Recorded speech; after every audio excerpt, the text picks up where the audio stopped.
Tonight, we travel back to ancient Vietnam to hear a legend about the origin of the watermelon, a tale of faith, hardship, and a mysterious gift remembered through generations. The legend of the watermelon. Long ago, there was a young man named Mai An Tiêm. He came from a country far away in the southern seas and had been sold into slavery. One day, a group of merchants brought him to sell to King Hùng. Mai An Tiêm learned to speak Vietnamese very quickly. He remembered many stories, knew many useful things, and possessed many skills.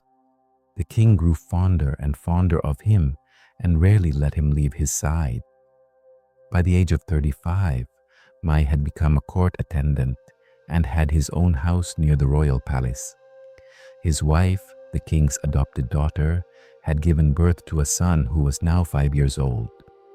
Mai had servants to attend to him, and his house lacked no delicacies or rare goods. Although his power was not very great, everyone respected and feared him. Many people often came to seek his favor. But because Mai held such a high position, there were also many who became jealous of him.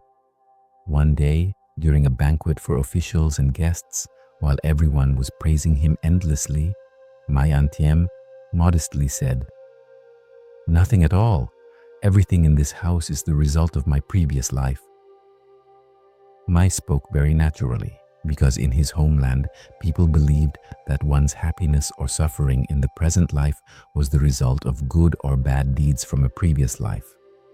But among the guests were several court officials close to the king, who had long hated him.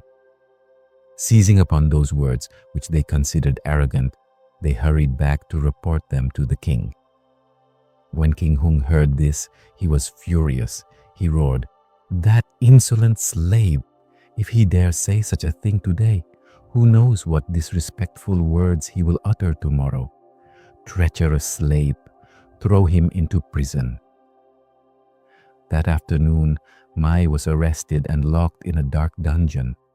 Only then did he realize that he had spoken carelessly. He told himself, "If I am to suffer from now on, it must be because I did wrong in a previous life." Meanwhile, at court, the officials gathered to decide Mai's punishment. Many proposed that he be executed. Some suggested cutting off his heels. But the words of one old mandarin caught King Hong's attention. "He deserves death, that is true. But before he dies, we should make him understand deeply that all his wealth comes from your Majesty's boundless grace, not from any so-called previous life. I have heard that beyond the mouth of Ngason there is an island. Send him there with 1 or 2 months' worth of provisions, so that he may sit and reflect on his previous life possessions before he dies." King Hùng nodded in agreement, but after giving the order, he added, "Give him only enough food for 1 season, understood?" On the day of exile, although everyone tried to stop her, Mai An Tiêm's wife was determined to follow her husband to the island. She carried their son with her as well. Everyone thought this was foolish, but she believed her husband's words. Heaven creates elephants, and heaven also creates grass. What is there to fear? Yet when she stepped onto the vast, desolate stretch of sand, the young woman could not hold back her grief. She sobbed and collapsed against her husband's shoulder. "We are going to die here," she said. Mai held their child and comforted his wife. "Heaven always has eyes. Stay strong. Do not worry." For more than the first month, the couple's life was temporarily settled. For shelter, they lived in a rocky cave, covering it with woven screens to block the wind and mist. For drinking water, there was a stream among the rocks. They had no salt, but there was seawater. But how could they prolong their lives? The husband and wife looked at their basket of rice, which was already running low. If only we had a handful of seeds, they thought, we would have nothing to fear. Then, One day, a great flock of birds suddenly flew in from the west and landed across the sand, turning the beach black with their numbers. They flew up before the couple, cried loudly, and dropped 5 or 6 seeds. Not long after, from those seeds grew a kind of vine, spreading lush and green across the sand. Wherever the vines crawled, tender green fruits began to appear. Sometime later, the couple went to look and saw that the fruits had grown as if by magic. Their skins were smooth and green, and each fruit was round and as large as a human head. Mai picked one and cut it open. Inside, the flesh was rosy red with shiny black seeds. The husband, wife, and child all tasted it and found it light, refreshing, and gently sweet. The more they ate, the cooler and more refreshed they felt inside. Mai cried out, "Oh, this is a strange melon, one we have never seen before. Let us call it the Western melon, because this melon was brought by birds from the west, from the mainland, to us. Heaven has saved us." From that day on, the couple tried to grow as many melons as they could. They planned to eat the melons instead of rice, so that they could save the little rice they had left. One day, Mai and his wife came across a fishing boat that had lost its way and drifted to the island. After helping the fishermen repair their sail and rudder so they could return to the mainland, Mai also gave them some melons to bring back for others to taste. He told them to bring rice to exchange for melons. Only a few days later, the first boat returned and anchored at the shore, carrying quite a lot of rice for the couple. The two sides made an agreement. One side would take the rice, and the other would load the melons onto the boat. From then on, their meals were different from before. Sitting beside a steaming pot of white rice, Mai's wife held their child and murmured, "Heaven truly has saved us." After that, the couple planted even more melons. As a result, trading boats and fishing boats alike came one after another to the island, bringing rice, clothes, chickens, pigs, knives, axes, and even other kinds of seeds to exchange for melons.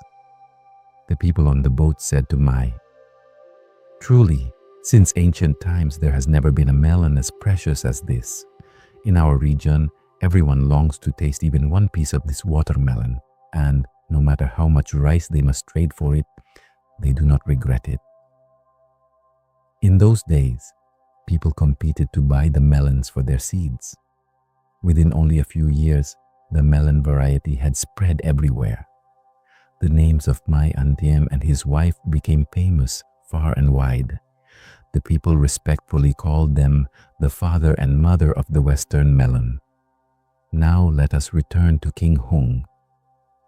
One day, the king scolded a court attendant who, through ignorance, had allowed craftsmen to build a house badly. The king suddenly sighed. "If only Mai An Tiêm were here, this would never have happened." That day, the king kept mentioning Mai. Twice he asked the Lakhao official where Mai was and what he was doing now. The Lakhao answered carelessly, "He is probably no longer alive." But the king did not believe him. He immediately sent another servant, providing him with food and a boat to travel to Ai province and search for Mai An Tiêm. 1 month later, the servant returned to the king with a boat full of Western melons and said, "These are gifts from Master and Mistress Mai, offered to your majesty." He told the king clearly about the couple's days of hardship and their present situation. Then he continued, "Now, Master and Mistress Mai have built a rather fine house out there. They have more than 10 servants, a melon field, rice paddies, and many pigs and chickens." The more King Hùng listened, the more astonished he became. He clicked his tongue and said to the court attendants who had once accused Mai, when he said they were possessions from his previous life, he was truly right. The king then sent a group of soldiers to bring Mai and his wife back and he restored Mai to his former position. The king also gave him 2 maidservants to console him. Today, the island area is still called An Tiêm Beach. The people who continued the work of Mai and his wife on the island still have many descendants there. They formed a village called Mai An Village. At Mai's old house, they built a temple to worship the couple. The people call them the founding ancestors of the Western melon or watermelon. And that is the end of tonight's story, the Vietnamese legend of the watermelon. If you enjoyed this quiet journey into old folklore, consider subscribing for more legends, myths, and forgotten tales. Until the next story, sleep well, and thank you for listening.